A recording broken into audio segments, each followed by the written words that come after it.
करेंगे into function के बारे में। इनटू फंक्शन, इनटू फंक्शन क्या होता है? तो हम इसे ऐसे डिफाइन कर सकते हैं कि a function f from set A to set B, यानी ये डोमेन हो गया, ये को डोमेन हो गया, is said to B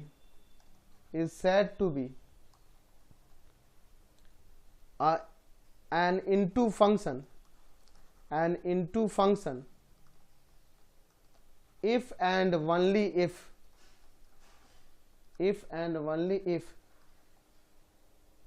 it is not unto। अगर कोई फंक्शन अनटू नहीं है तो उसको क्या फंक्शन कहेंगे? इनटू फंक्शन कहेंगे। अगर कोई फंक्शन अनटू नहीं है, अनटू कहने का मतलब क्या है कि इसके को डोमेन की कम से कम एक ऐसा एलिमेंट हो जिसके प्री इमेज नहीं होंगे तो वो अनटू हो जाएगा, इनटू हो जाएगा। वो क्या हो जाएगा? इनटू हो जाएगा। हम लोग जानते हैं ना जी, अगर मान लीजिए सेट ए है, सेट बी है, इसमें एलिमेंट 1 2 3 4, इसमें suppose A B C D E, तो मान लीजिए 1 का इमेज ए है, 2 का इमेज बी है, 3 का इमेज सी है, 4 का इमेज डी है। तो अगर इस फंक्शन की बात करें तो ये अनटू नहीं है, क्योंकि देखिए एलिमेंट ई जो है इसका कोई प्री इमेज डोमेन में नहीं है, इसका किसी भी इसका कोई भी प्री इमेज इसमें नहीं है। तो इसमें जब प्री इमेज नहीं है इसका मतलब ये फंक्शन अनटू नहीं है। तो अनटू नहीं है तो कैसा फंक्शन है? ये इनटू है। तो ये फंक्शन कैसा हो जाएगा? इनटू हो जाएगा। यानी कहने का मतलब कि अगर ए से बी में कोई फंक्शन दिया है और बी के कम से कम एक एलिमेंट का प्री इमेज इसके डोमेन में नहीं मिले तो इसका मतलब वो फंक्शन इनटू हो जाएगा। समझ गए? क्लियर है ना? यानी आप लिख सकते हैं ऐसे definition, a function f A to B from A to B is said to be into function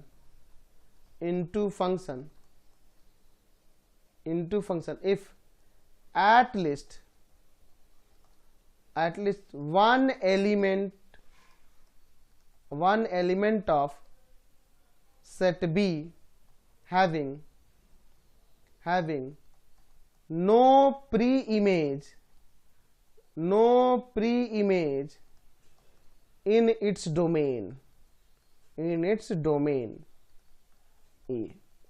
ठीक है, इस सेट बी में कम से कम एक ऐसा एलिमेंट होना चाहिए जिसका प्री इमेज इसके डोमेन में नहीं मिले तो फंक्शन इनटू हो जाएगा। यानी कि अगर फंक्शन अनटू नहीं है तो वो इनटू कहलाएगा। तो इनटू का मतलब समझ गए? जैसे मैं कुछ एग्जांपल ले लेता हूं। चलिए अब इसको देखिए, यहाँ पे 4 एग्जांपल मैंने लिया है। ए से बी में चेक करना है कि ये कैसे इनटू फंक्शन है कि नहीं। तो देखिए, आप देखिए ध्यान से, सेट बी में एक एलिमेंट ई ऐसा बच जा रहा है जिसका प्री इमेज डोमेन ए में नहीं है। दैट मीन्स ये फंक्शन क्या है? इनटू फंक्शन है। इनटू फंक्शन है यानी कि ये अनटू नहीं है, यही ना समझे? अच्छा, एक और चीज देखिए, यहाँ 2 एलिमेंट का एक ही इमेज हो जा रहा है। 1 का भी इमेज ए है और 2 का भी इमेज बी है, ए है। दैट मीन्स ये फंक्शन मेनी वन भी तो है ना, ये फंक्शन मेनी वन भी कहलाएगा। यहाँ चलिए, यहाँ ध्यान से देखिए, बी के हर एक एलिमेंट का इसमें प्री इमेज इसके डोमेन में दिख रहा है। दैट मीन्स ये फंक्शन इनटू नहीं है, ये कैसा है? अनटू फंक्शन है। समझे? अच्छा, ये 1 1 भी है कि क्योंकि डिफरेंट एलिमेंट के डिफरेंट इमेज दिख रहा है, तो ये फंक्शन 1 1 भी है। यहाँ चेक करते हैं। यहाँ देखिए, इस सेट बी के कम से कम एक एलिमेंट, तो यहाँ 3 ऐसे एलिमेंट है जिनका प्री इमेज नहीं मिल रहा है। दैट मीन्स ये फंक्शन कैसा है? इनटू है। इनटू है यानी कि ये अनटू नहीं है। अच्छा, और देखिए, यहाँ तो ये 4 एलिमेंट 1 2 3 4 इन सब का सेम ही इमेज ए है, तो ये कैसा फंक्शन हो जाएगा? मेनी वन हो जाएगा। ठीक है, अगला देखिए, यहाँ पे सेट बी के एक एलिमेंट ई है जिसका प्री इमेज इसके डोमेन में नहीं है, इसलिए फंक्शन कैसा है जी? ये फंक्शन आपका इनटू है, ये अनटू नहीं है। ठीक है। अच्छा, एक और चीज देखिए, एलिमेंट 2 और 3 का सेम ही इमेज है बी। दैट मीन्स ये फंक्शन कैसा हो जाएगा? मेनी वन भी कहलाएगा। तो क्लियर हो गया इनटू फंक्शन क्या होता है। तो जैसे इस पे मैं एग्जांपल एक ले लेता हूं, लेट यहाँ पे मैं फंक्शन ले लेता हूं एफ रियल टू रियल, जो डिफाइन है कुछ इस तरह से, एफ एक्स इक्वल टू में मान लीजिए 2x प्लस का 7, चेक करना है कि ये इंटू है कि नहीं। सेम वही लेट y इक्वल टू में एफ एक्स, जैसे अनटू के लिए चेक करते थे, क्योंकि अनटू नहीं हुआ तो इंटू होगा, इंटू नहीं हुआ तो अनटू होगा। y इक्वल टू में 2x प्लस 7, अब देखिए 2x इक्वल टू में क्या आ जाएगा, y माइनस का 7, x का वैल्यू आएगा y माइनस 7/2। यहाँ देखिए x का वैल्यू रियल नंबर होगा when y belongs to real number. y की जगह कोई भी रियल नंबर रखेंगे, x का हमेशा वैल्यू रियल ही आएगा। तो लिख सकते हैं कि for every elements of codomain are having pre-image in its domain are, तो हर एक का प्री इमेज मिल रहा है, therefore f is not into, function f into नहीं है, यानी कि unto है। ये into नहीं तो क्या है, unto है। समझ गए? तो into unto में डिफरेंस। जैसे अगला देखिए उदाहरण एग्जांपल ले लेता हूं।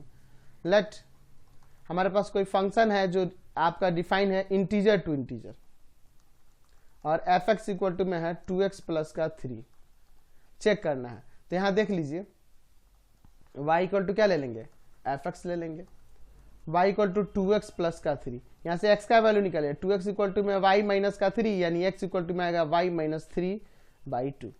मैं यहाँ पे कह रहा हूं कि क्या यह x का वैल्यू यहां पे इंटीजर होगा, नहीं होगा, व्हेन y इक्वल टू, तो y का वैल्यू देखो क्या क्या होगा। तो अगर मैं यहाँ 0 रख दूँ तो -3/2 है, वो इंटीजर होगा, नहीं होगा।